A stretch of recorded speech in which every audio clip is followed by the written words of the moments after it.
This is step 10 in a 24-step video series that shows you how to install the back enclosure on an absolute steel building.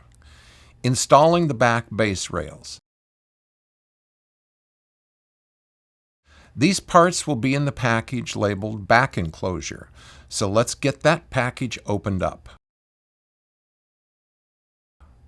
Now, as we've pointed out before, different buildings and different design loads take different size parts, but they all go together basically about the same way.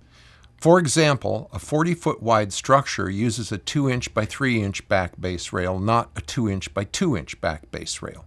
To make the base rails for the back enclosure on this 20-foot wide building, we'll need 3 EWL parts or T connectors and 2 lengths of 2-inch by 2-inch tube that are 29.5 inches long and 2 that are 46.25 inches long.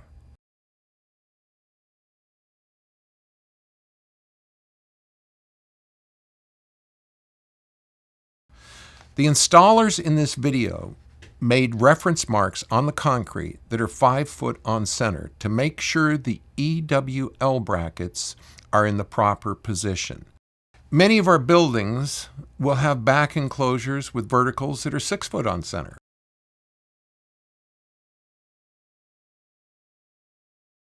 Get these all connected using 4 frame screws for each joint.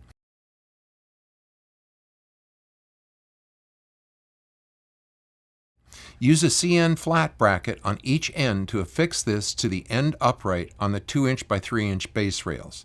Do this on each end. Now affix a Z-clip anchor like you did before so a concrete expansion anchor can go there. Get your anchor mounted into the concrete. Please note, don't tighten up the anchors as a bit of flexibility might be needed when you insert your vertical uprights onto the verticals of the EWLs or T connectors. Installing the back verticals. The back verticals in this building are 2-inch by 3-inch tube, and there are 3 of them. The middle one is 125.5 inches long, and the other 2 are 110.75 inches long.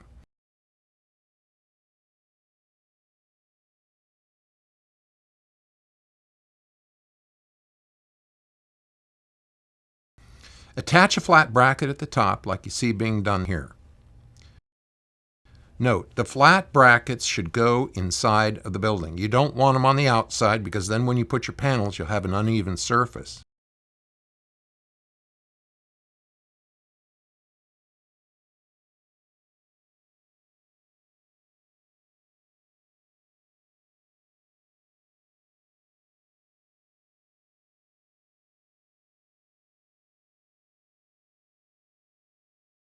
Now put them on the pins sticking up out of the T connectors. Then take your level and make sure they're plumb, which is important because you'll want the horizontal girts we're going to put in later to all fit.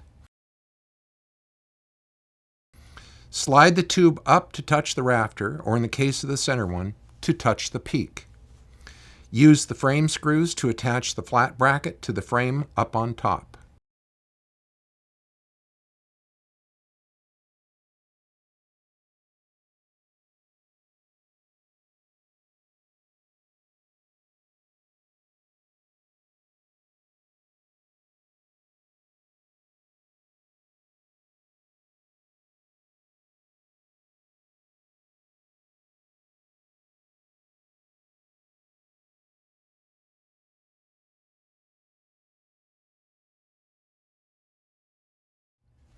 Now attach the joint at the T-shaped enclosure brackets with your frame screws.